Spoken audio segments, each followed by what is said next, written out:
It uncovers every secret that's worth uncovering. Liberia's upliftment is its objective. The program is nothing to hide. It digs deep into the minds of the guest and brings out the facts. Nothing to hide. It will addresses no issue. It sees no sacred cow. It believes a government or nation of the people must not work in secrecy. It's on Sky 107.1, Monday to Friday, 3 to 4 o'clock p.m. If we love Liberia, we will be sincere in our dealings with one another.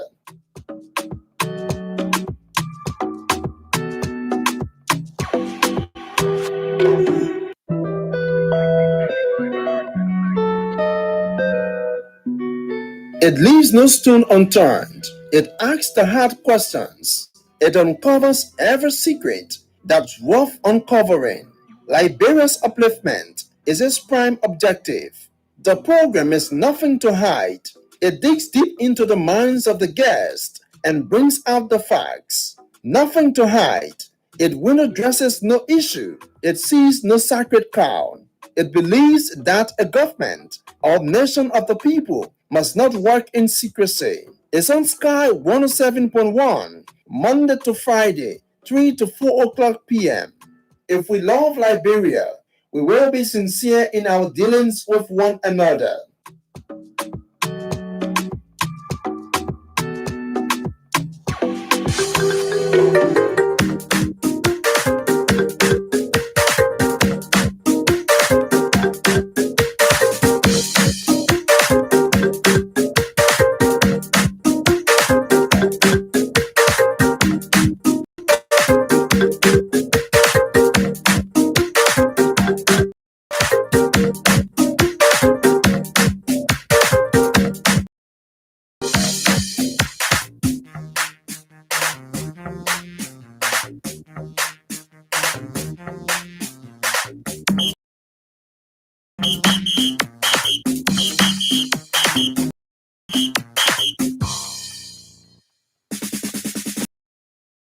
Afternoon and a pleasant welcome to another interesting edition of the program, Nothing to Hide, on Sky 107.1. Today is the 15th day of July 2021. My name is Matthias Labindi.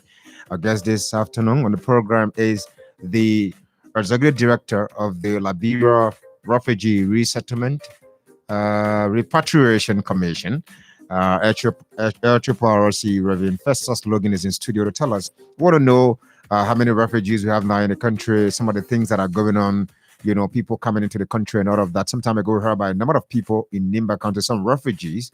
So want to know their status as well, their well-being and all of that. So your concerns too and questions about the LRRC, you can ask them because we're certainly going to open the lines to hear from you too. My name is Matthias. I'll be right back.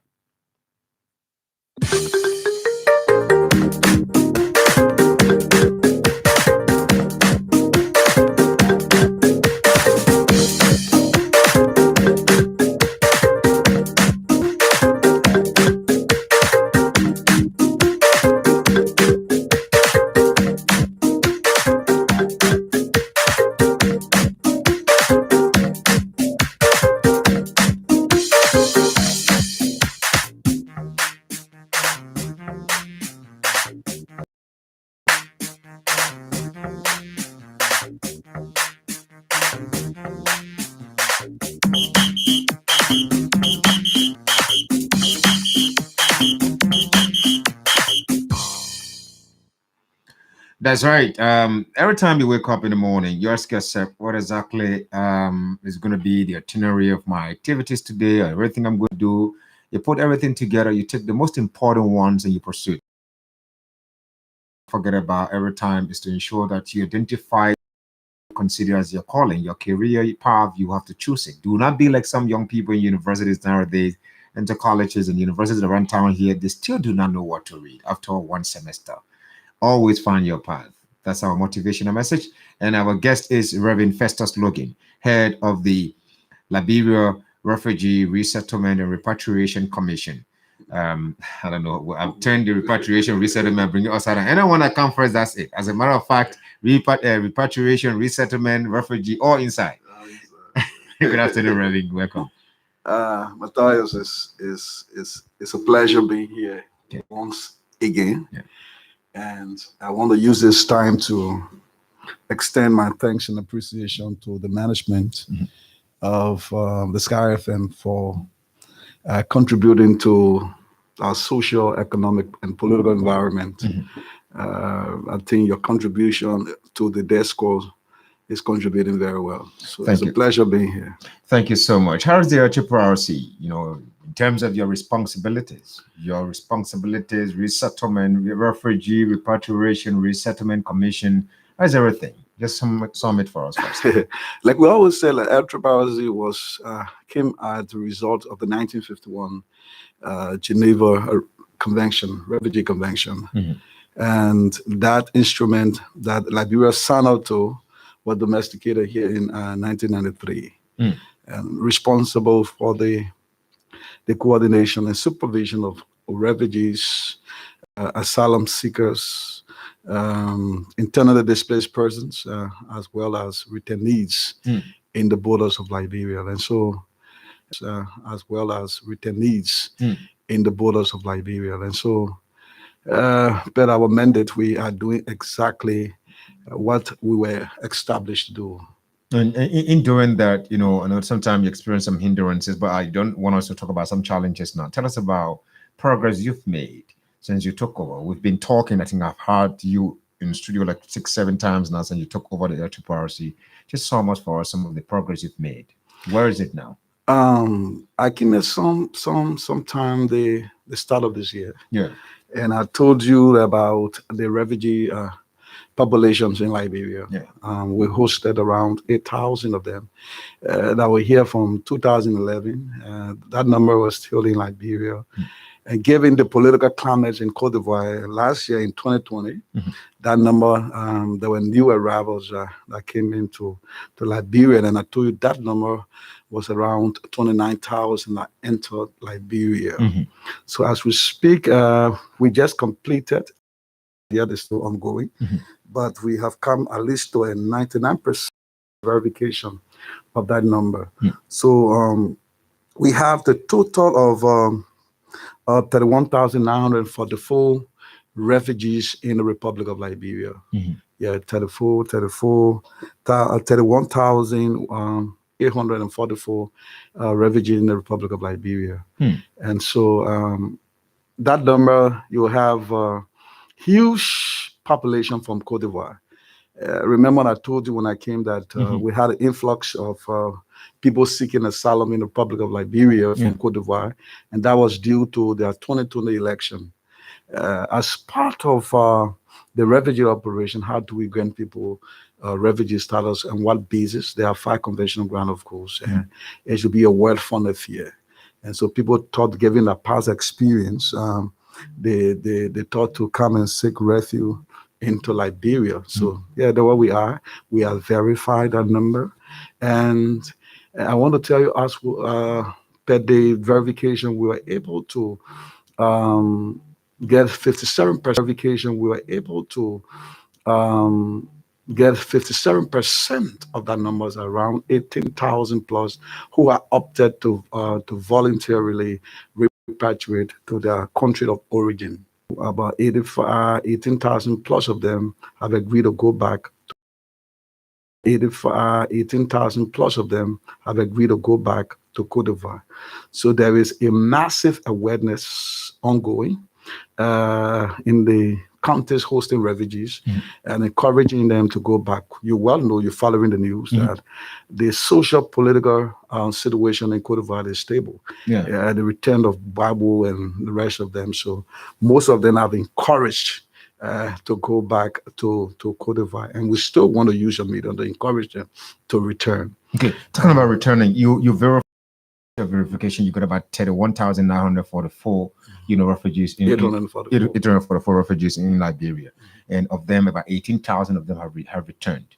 Now opted to return, meaning they have agreed. They agree. Sorry, I didn't go get back. that. So there's a process you drove me through some time ago, where sometimes they scatter in villages and all of that. During this verification process, do you mean to say that you visited most of the bordering towns and villages to ascertain who is here and why are you here. Of course.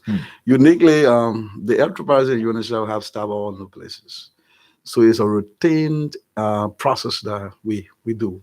So every villages or hamlets they find themselves, that we are there, we send our personnel and we have them verify. And those persons that have not come for verification, we give them like 3 months quick period to present themselves and give us legitimate reason why they didn't show up.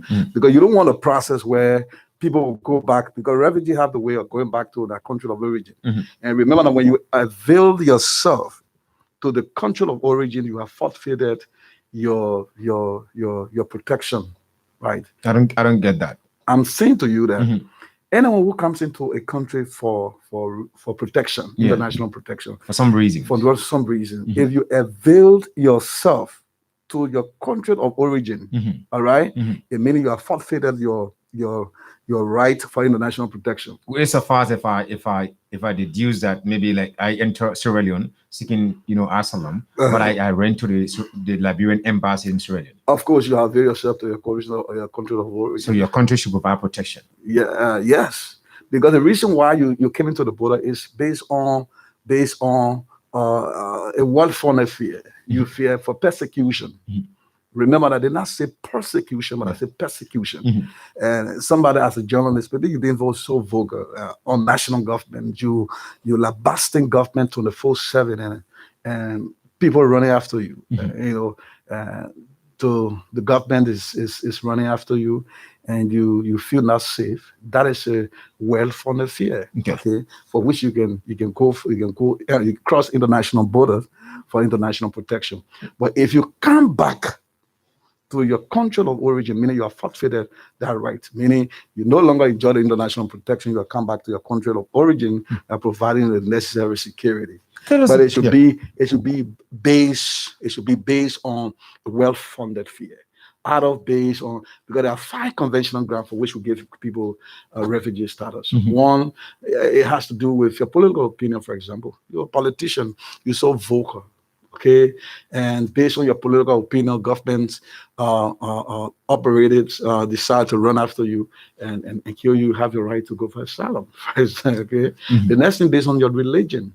Okay, you are a bastard man like me. I do. If a bastard people being looked for in Liberia, and I know I'm not safe because I'm a bastard man, I have my right to go seek asylum to another place.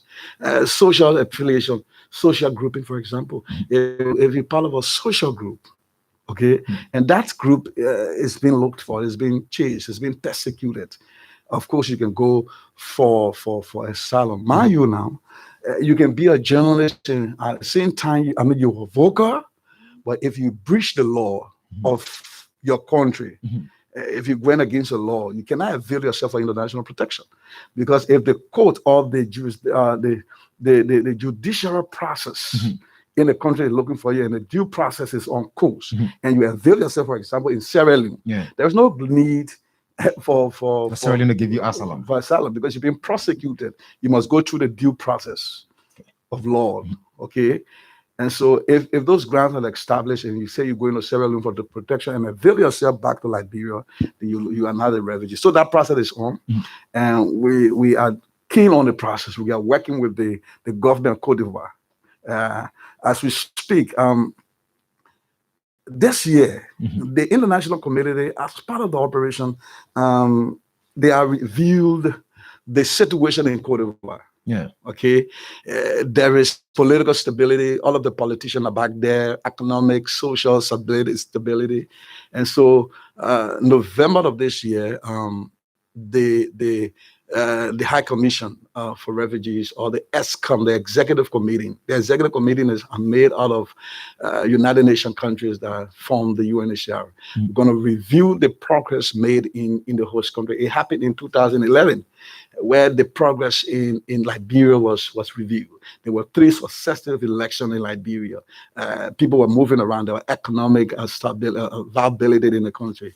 So there's something called a cessation a cessation is pronounced, is declared, meaning there's no need for any Liberian anywhere. And what people masquerading and say we have Liberians, refugees in Ghana, for example, and we continue to tell them that Liberia does not have a refugees in Ghana. No Liberian, okay, is a refugees based on the war fought here, because in 2012 the cessation was pronounced. Okay, so the same is going to be applied to the Ivorian. So those who are out of the country now, like Liberian, putting in a Liberian case, some people still occupying places in Ghana. Maybe they've settled and things, so they're there now on their own. They are running their own thing. The government of Liberia cannot give account of them. Is that what you say? Because of the cessation of war. Because of the cessation, the international community declared cessation, announced cessation, and our country announcement after we go to Geneva and the High Commissioner announced the cessation, we come back.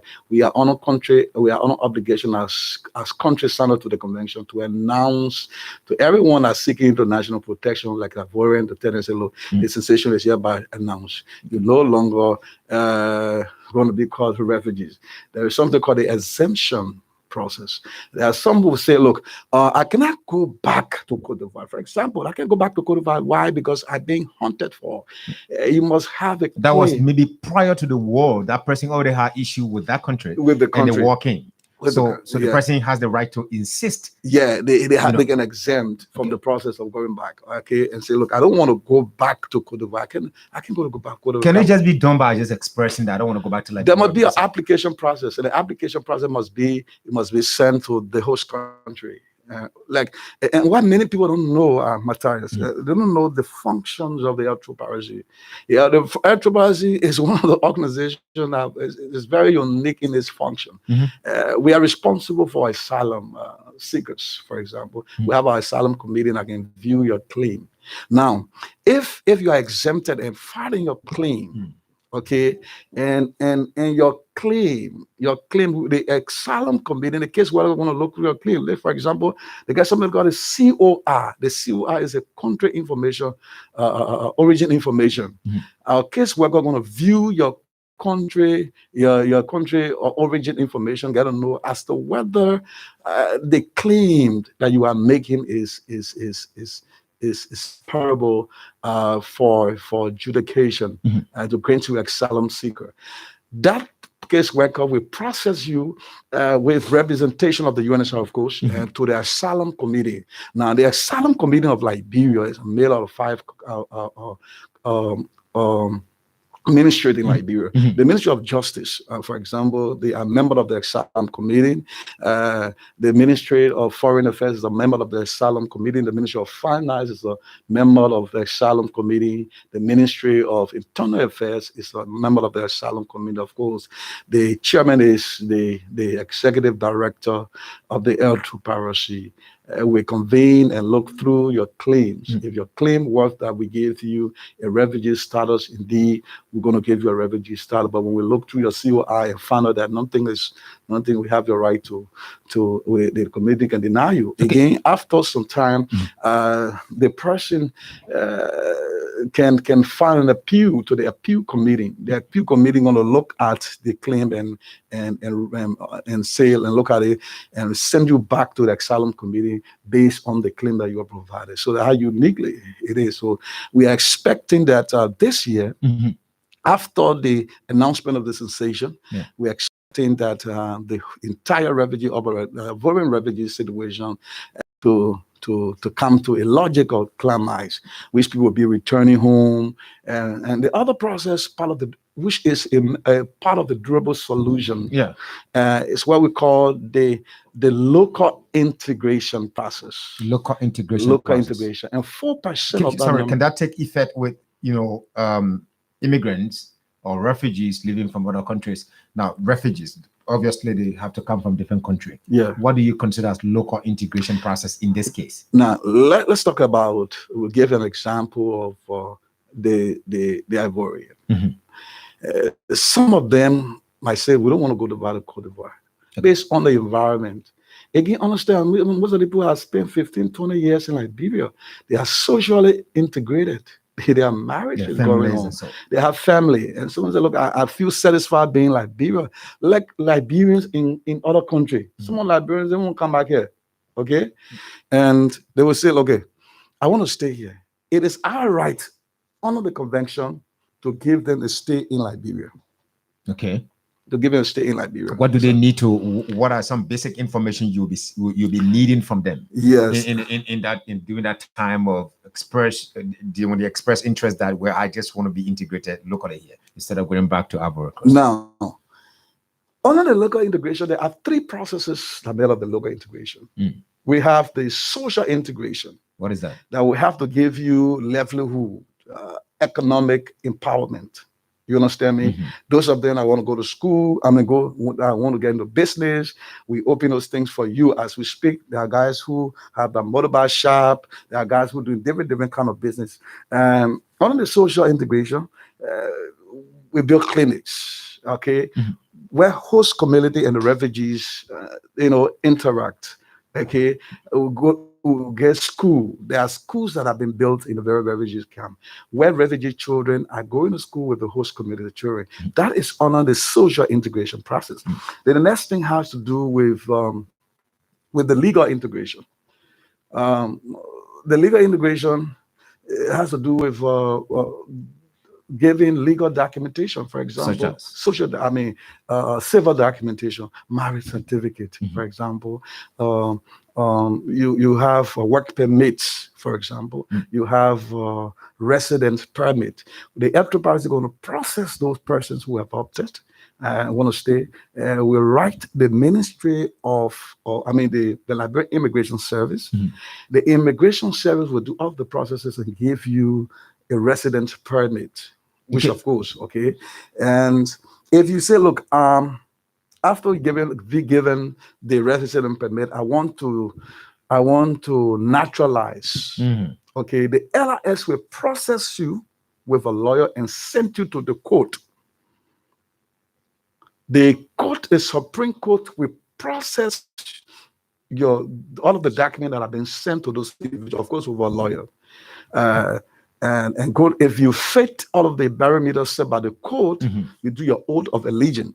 Okay. Oath of allegiance. I was about to ask a question about if all these processes about some legal documents, do you have citizenship also included in it? Because for any reason why someone will escape, from their country for war, and that person is, in another nation, there is a cessation of war in that country. People should be returning home happily to start life afresh and continue with it. And that person says, no, I think I better be integrated here in this Liberian society. Do you give them citizenship? Of course, this is what I'm saying. We will process you, saying to the LIS, if you have if you have all of the documentation, resident permit, and you want to naturalize in as much as you're a black person, again, Constitution of Liberia is there. So we got to be very careful now how to not breach the Constitution. The LIS will send you down to the court. The court process you and now get to the Ministry of Foreign Affairs. Look, out of your documentation, your passport will be given back to the host country. And you now take out a new passport with the oath of allegiance, and they apply the oath of allegiance. Now you are naturally integrated into the Liberian society. I know you have about three different things, right? But let's go to the point where you talk about some of them have been here for 20 years now. And so have you had, any encounter with some of them who opted to stay in the country and get locally integrated? 4% of this number. 4% of 31,000. 31,000, about 1,000 plus of them have opted for local integration. Okay. But remember, the number may increase or decrease based on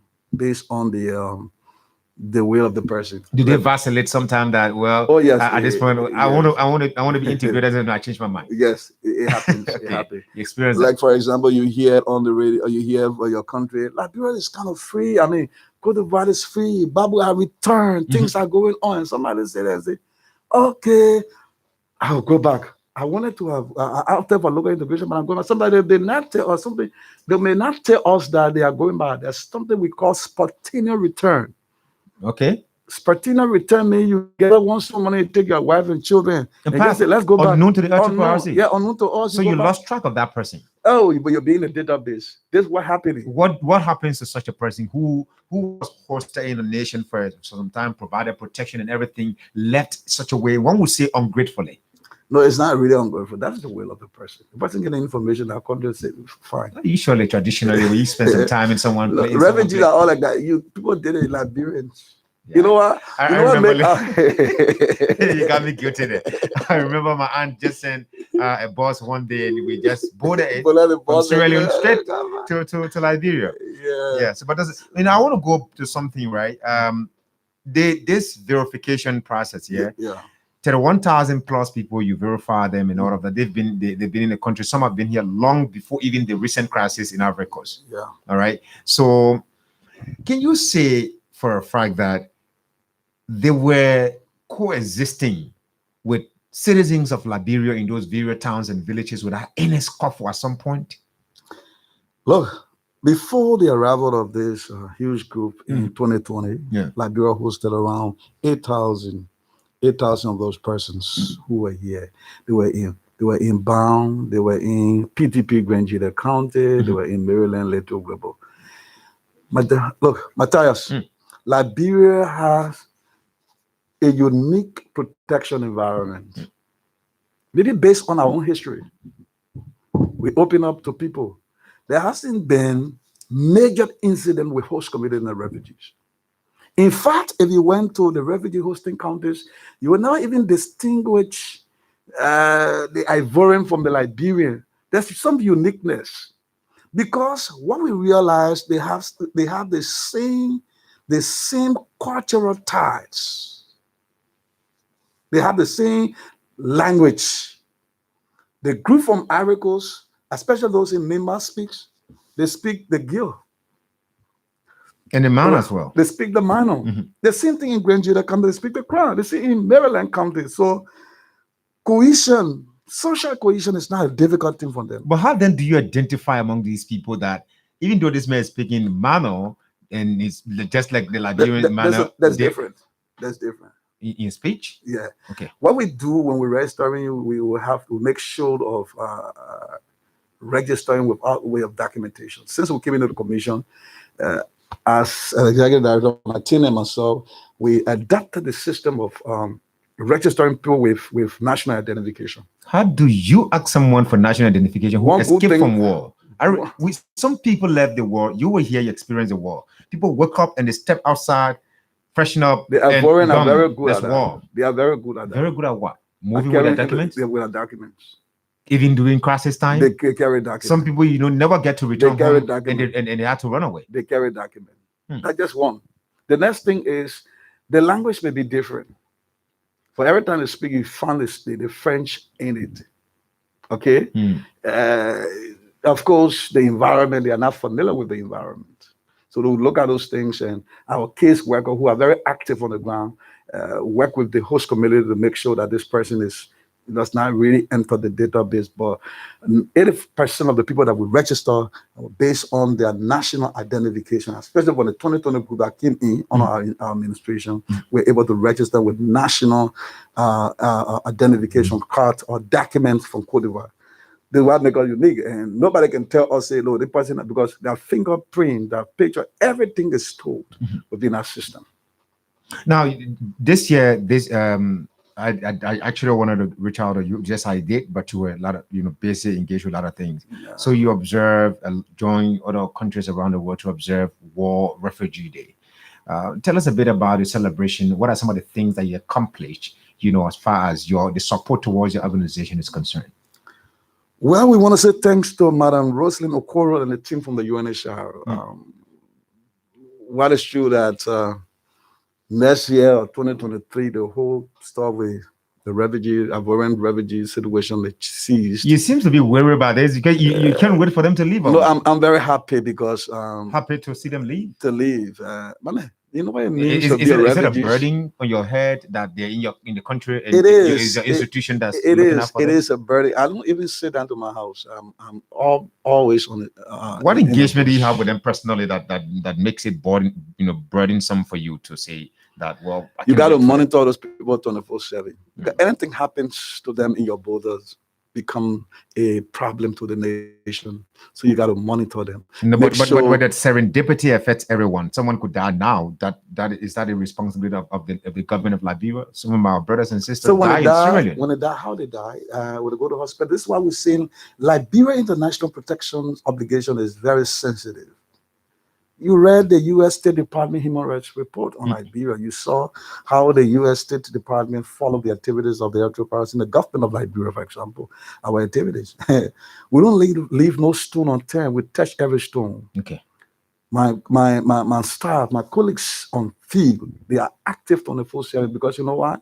I don't sit down in one big office. I'm on the field 24/7, making sure that we meet our obligation. This is what makes us unique in our activities. You are talking about the celebration of World Refugee. So the World Refugee Day, the World Refugee Day, of course, that is part of showcasing what refugees do. You talk about celebrating. Now you celebrated World Refugee Day. What I want to know is that program is not a program where Matthias, except that he's a journalist, but it's not a program where I think I expect Matthias to sit down and what it could know. I think it should be about refugees. How did they feel the celebration?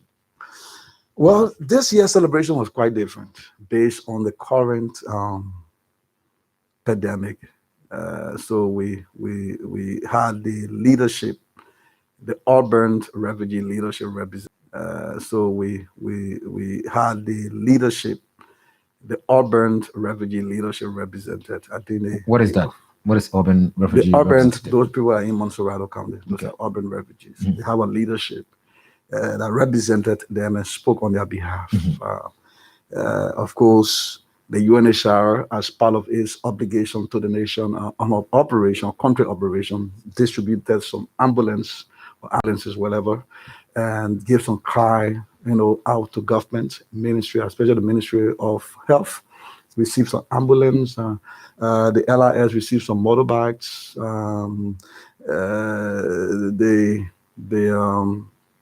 How they call it?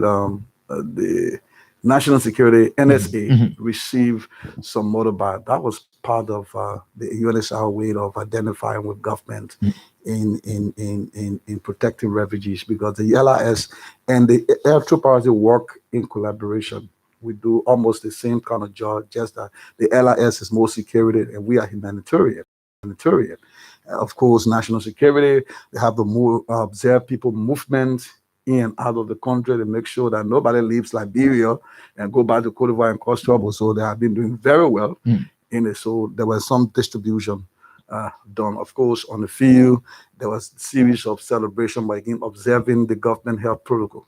Okay, now let's move on to another group of people, the internally displaced persons with special need. That's that's the nomenclature you give them. You say we should not call them wayward people, Zugos, and so talk about internally displaced persons with special needs. Some time ago, you talk about you people are working on a center to ensure that you relocate some of them. It's gradually becoming a cliche now in Liberia that even political actors, they come and say, well, I'm going to do this center for wayward people, election time, and so. It's been 3 years now. Where are you with that? Matthias, you're one of the journalists that follow our operation since we took the commission. Since we took the commission, I want to say that process is squarely in the control of the Ministry of Youth and Sport, because most of the people on the street our brothers and sisters, the NRDPs, we call them. Some call them the youth at risk or youthful ages. Yes, what we did when we took on the commission, we blend those people to be our persons of concerns, because we saw the passion. Some of them have a history. You did a full documentary of these people. We have a comprehensive report. A comprehensive report of those persons. So the first thing we thought to do, and you follow it, was to get to know what is the situation before you settle the main problem, before you rehabilitate him. You must have the data, which you did. I don't know how it slipped from your hands now and it's now landed in the hands of the Youth and Sports Ministry. I'm coming to it. So we engage all of the ghettos in Montserrat, you have about 500 ghettos, main ghettos. I'm not talking about other small ghettos, but the main ghettos that does the distribution. 500, we map them. And we were able to take the 500, we were able to target 47 ghettos. We profiled here in Montserrat County, Grand Bassa, and Margibi County, around 5,000 of them. But there was a multiply effect of the numbers, because as we went to some ghettos, we understood that the parents were sending the children to go and sell the drugs. So there was this multiply effect from 2011, and we thought that number summed up to 25,000 of them. The next thing we thought to do was to get some professionals, psychosocialists, to help out in the process. So we went to Bonny County, because we designed the program in a way that, look, you don't want to enslave or imprison those persons. You want to take them from there. But you have to create an environment. First, take them from the environment. Because if you got victimized of drug addiction, you cannot be among your friends. So you went in Bommy now. I want you went to Bommy. No, I didn't visit, but you talked a lot about that place, all the time we had As we speak, the place is being used by Bommy County Health Team. They are using it for COVID. Okay. We changed all of the zinc, the camoes. That place had almost 50 to 75 rooms. Big place with an extended apartment in Fens. We renovated that place to first target the first 100%. And we're making contacts to see how well as the guys go through that medical process, we're working with them with the Montserrat Health Team. They were sending the Liberian Council of Churches, who have psychosocial counseling specialists, were working along with us to have the guys being prepared. At the same time, we're contacting the Bonny County Technical University that was just opposite the place. Okay. So from the fence, you go straight in the place, you do your vocational training and come back in the fence. We tackle these people for 1 year. 100% 1 year. Let's see what it looks like. That was a trial. It was a trial initiated. Yeah. So we had a place for farming, for example. Those of them, because one of the main things we thought to have done was to try agriculture, make farms in the place. But when we went along, national government thought that it was necessary to have because, like you said, politicians got involved into the process. And I must say on your radio that what we did, besides government paying a staff, we didn't have any extended support for anywhere. No, nobody came out, no organization. We now raise money for anywhere. Sometimes we try to do it, just being innovative and having the guys come from the street. But national government thought that, look, you have to make the thing holistic. I mean, there needs to be a process, a centralized process, where everybody will not go around doing this thing. And people, I must say this, the politicians who have got into it and think that they can build one house and put the children there, but it's not just building a house and putting it there. Reverend, looking at this point, I want to hold you a little bit and just say to you that whether politicians get involved, and so government launched a process. This group, your group, LRRC, is the vision bearer, the idea, the way you structure it, the way you program it. You interview these people, you documented them, everything. How did it slip from your hand in the hands of youth and sports ministry that we're not hearing anything about anyone leading the streets? I know you don't want to go for the. I think you're being unfair to the Ministry of Youth and Sport. They're doing some job on it. They're doing some job. But materials. That's not for you to speak for the event sports. I know. I'm certainly going to reach out to the event but I'm sure they're doing some job on it. I was to just maybe raise an awareness and with sufficient awareness on it. No, but still, Reverend, I disagree. You were not just raising awareness. You did serious work. I saw it. You did serious work that maybe if you were supported fully, and run with it, but now maybe we're talking about a serious transformation in the lives of many young people. But Anyway, it's not your problem. I'm sure the process is on. Mm. We are not still forgotten. The building is still there in Bomi County, for example. The building is still there. And the number is increasing. The number is more than increasing from 2018 up to this time. Just tell me. I mean, the number have increased massively. Let's move on to another group of people quickly before I open the lines. These deportees, our brothers who come into the country and thing. And so, have you received any number lately? And sometime this year there was a, I don't know whether some people came in about 17 or 12 of them. So there were about 17 of them that came. We got the information from the LIS. Yeah. But quite frankly, I don't want to use your microphone and spill lies out there. Okay. We're not being very active with the deportees. With the deportees. Are they not part of your scope of operation? They are returnees. In how much they return to the country, they form part of our operation. But you have a process, resource constraints.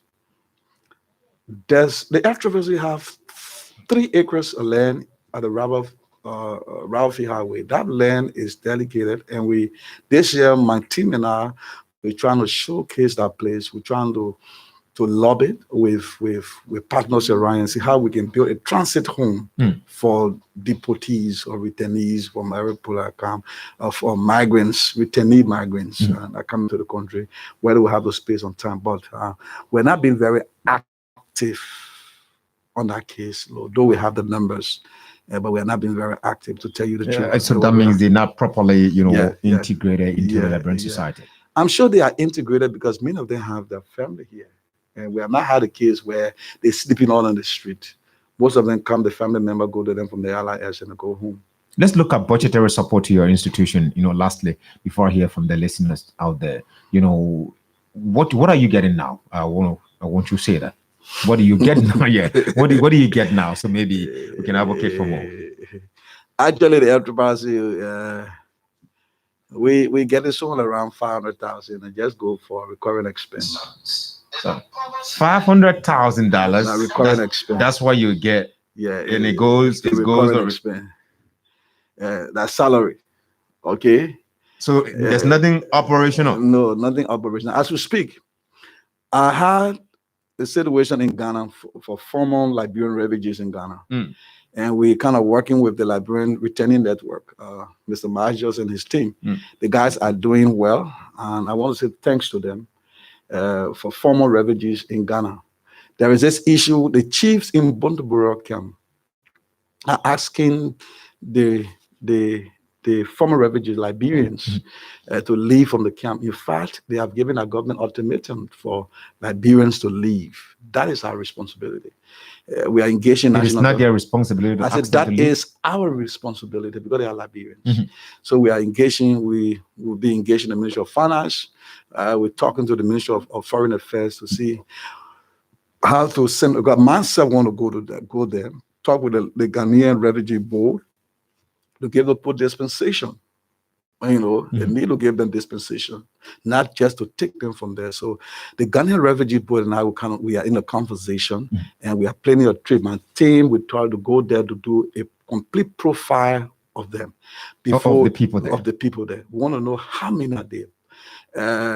At the start of this year, we were able to work with the UNHCR, Liberia and Ghana, and the Ministry of Foreign Affairs will sell 1,900 passports there. It is my belief that passport is with the Ghanaian Immigration Service, putting resident permit into it and for distribution. But those people that will be forcefully removed from their home, we need to go there and profile them. The same thing is happening in Nigeria.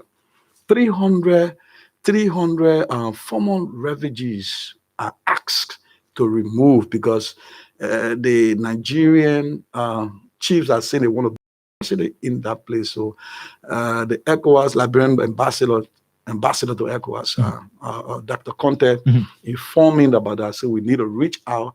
I'm reaching out to him too, and to see how we can plan a program, what mechanism we can put in together to have that situation.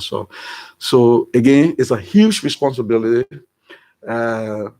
again, government have priorities. But quickly, ministry, you invited maybe at the legislature to say, well, Reverend Logan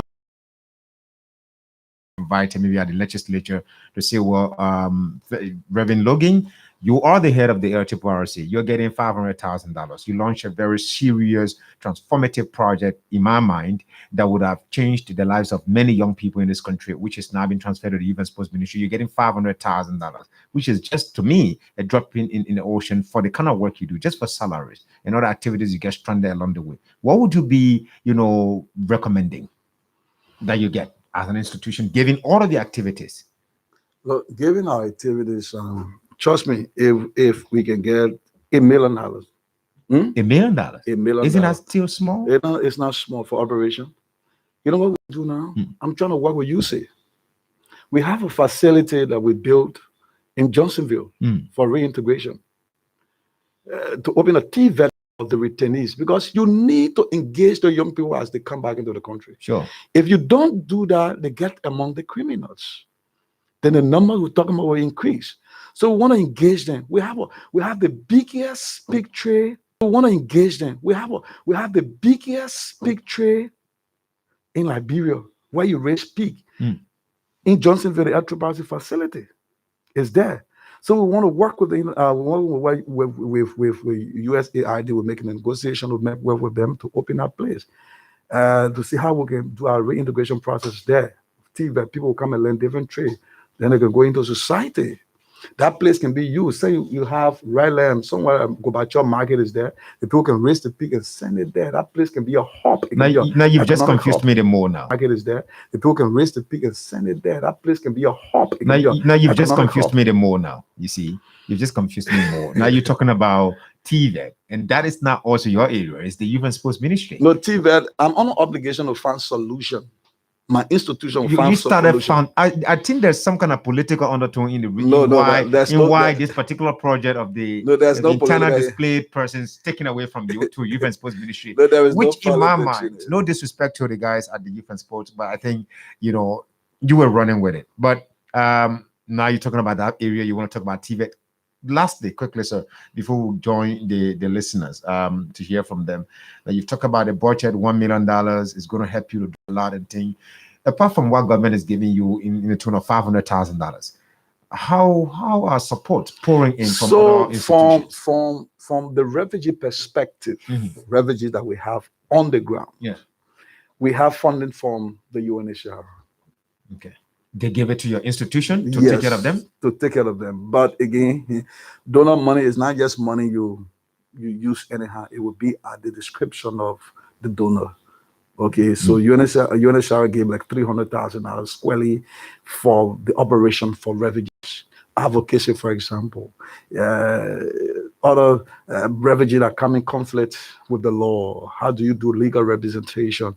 Those things are there. So that money squarely go to the refugee operation here. So that money squarely go to the refugee operation here.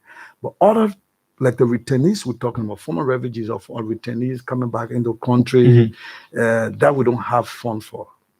So if UNHCR don't give a few, for example, we can run the cars. We can't run the car. If I want to do something, have DSA, I go on the field, sometimes spend 2 weeks on the field. So if the people don't give me DSA, meaning my guys and myself will have to stay on the field. And so that's it. Again, too many priorities and little money. Little money. That's it. You're listening to Nothing to Hide on Sky 107.1. Today is the 5th. 21. My name is Matthias Labindi. I'm in conversation with Reverend Festus Logan. He's the Executive Director of the Liberia Refugee Repatriation and Resettlement Commission. Let's have a conversation now. We have this first person, Ambassador Araben Ross, who wants to participate quickly. Ambassador Ross, good afternoon, sir. Thanks for joining us. Good afternoon, Matthias. Good afternoon, Larry. Good afternoon, sir. Thank you for the work so far. I know it's a tedious work. Myself, I'm into development work. I know what it means to be up, to be down. But I just got this concern about the social integration that might also link to somehow legal. This person is come in the country. They are not married, but they have had children with 1 or 2 two persons, maybe 2 or 3 children with 3 different persons. How does that work in that case? How does that person get integrated into the society? Is it based on the children that they don't want to go back, maybe a man or a woman integrated into the society? Is it based on the children that they don't want to go back, maybe a man or a woman? Is it based on that? You know, it's all over. It's a network. Thank you. Thank you. That's a very good question. Well, I know the country will protect me because I already born by their daughters. Somebody can capitalize on that. All right. So, let's hear from this other person. Good afternoon. Good afternoon. Then the line is freezing again. So call us on the numbers 0777-777-107, 0777-221-223. Good afternoon. Let's hear you. Good afternoon. Yeah, fine. Thank you. Let's hear you. Yeah, I'm Richard from Kubondo Shark, Brovio. Go ahead. Yeah, I just listen to your spirit guest. It's worrisome that you operate an entity with a little amount of budget. I'll tell you. And I don't know whether that is happen because you have other things to be done and on the field. But my concern is in regard to those refugees that are in various countries. They are making arrangements to come. And indeed, some of these refugees are not planning to come in Liberia and they want to go in countries to live. What would be their plan towards that? Thank you very much for the program. Thank you. Let's hear you too. Call us on those numbers. Sorry about that. Yeah, please walk away from your monitor. Let's hear you. Hello. Hello. All right, so please engage your first 2 concerns. Okay. Somebody wants to get integrated in Liberian society. I'm a refugee and I've been in Liberia for some time. I have some spies, 2 spies or 3, and I've had kids with them. And look, integration is your will of the refugees. Okay. We don't force you to integrate. If like for our survey we just done, the verification, and we found out that you opt for local integration, that is your right under the convention. That's what you want to do. We cannot send you back into your country. That's what we call non-refoulement. Okay, it's your will. In as much you express your, we cannot send you back into your country. That's what we call non-refoulement. Okay, it's your will. In as much you express your will, the country, the host country, is on an obligation to give you the facility to be integrated. Socially, you already integrated. You have children already. You're already part of the system. So just to have all of the formalities put in place, do your resident permit or your naturalization, if you want to naturalize, go through all of our legal system, and you become this your will of the person of concern.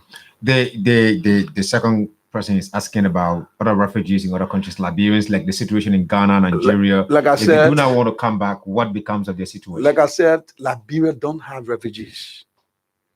Liberia as a nation, there's no Liberian anywhere except for political reasons. Let me just add, that you're going to Nigeria now to meet Ambassador Conte. Yeah. You're going to Ghana as well to meet the Ghanaian government to discuss about the welfare of Liberians there, who they are asked to leave, their premises. What if in that discussion, first with your Liberian, which I know that's what you're going to do first, to have a conversation with the Liberian before engaging the government. What if during that conversation you hear them say that, sir, honestly, we love this environment, we want to stay here. What can you do along with the government of Nigeria, Ghana, Sweden, wherever Liberians are, to ensure that they are integrated in that society? Let's apply the question back home. I mean, let's turn the question back home. We have Ivorian refugee here. Yeah. We are seeing as a nation, one of our obligations on a durable solution is local integration, for example. We open the facility. All Ivorian in the borders of Liberia, you got option. If you want to go back as one of the options, voluntary repatriation, you can go back. You want to stay here, Liberia is on an obligation to provide the environment. We give you resident permit. If you want to legalize or start to be naturalized, we give you the facility. You go through the process of naturalization as a refugee. That is open. Now, when it comes to, that is a third durable solution, third country resettlement. Some refugee will tell you, I want to live in Great Britain. I want to go to the United States. And most of the people want to come, the way they say, even here, there are some people who think that Liberia should settle them into America. No, we don't have that obligation to settle you. You do your application, the United Nations High Commission for Refugees, they will go through your application, your claim. Okay? And when they find it prudent, based on your claim, they can give you third country. So that is the United Nations High Commission for Refugees. But understand, the refugee population in the world over almost 70 to 80 million. When we fought our war, the refugee population was very low. When you watch CNN, BBC News, you find people getting drowned, people closing the border because immigrants are moving into that country. So people are not really receiving people. Again, the European country, they put in all kind of laws in place to prevent them. So the way Liberians flew when they were refugees, when they were war here and went to those countries, it does not really apply. Again, the United Nations High Commission for Refugees will process you based on your claims. So you mean to say you do not know how Ghana or Nigeria, do their own integration of people who have stayed there, who have overstayed, even though there's no war in their countries anymore? So we're talking about option, for example. Okay. When Liberians were still called refugees, the options were provided to them. Those options were provided to them. Okay. If you want to integrate, you must go through the process.